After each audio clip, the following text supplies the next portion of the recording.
Welcome back to our YouTube channel, guys. My name's Ardil and I'm really proud to introduce another one of our videos. Today's video, I'm walking you around a Lamborghini Huracan that we've just upgraded with a fully integrated reversing camera into the virtual cockpit. It looks absolutely amazing. If you're interested in this product, you know exactly what to do. Drop us a message on any of our social media platforms, but best thing you guys to do, so make sure you don't miss another one of our videos. Hit that subscribe button below. Otherwise, let's go.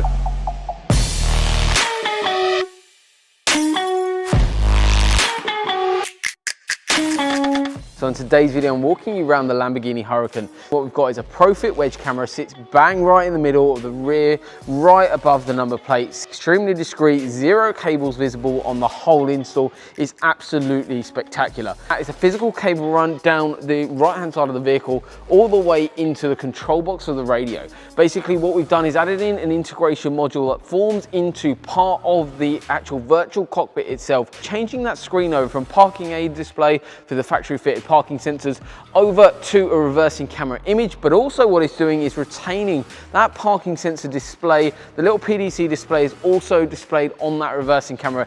You've got virtual guidelines as well, so you've got active guidelines on there, plus you've got the PDC overlay. Really nice solution on this Lamborghini Huracan. It's fully integrated in, zero cables visible, plus the installation is of course done to the highest possible installation standards as it's done by ourselves here in Cambridge. If you're interested in something like this, you know exactly what to do. Drop us a message on any of our social media platforms. All the links will be below. The best things you guys can do is hit the subscribe button below. So thank you very much for watching, guys, and we'll see you soon.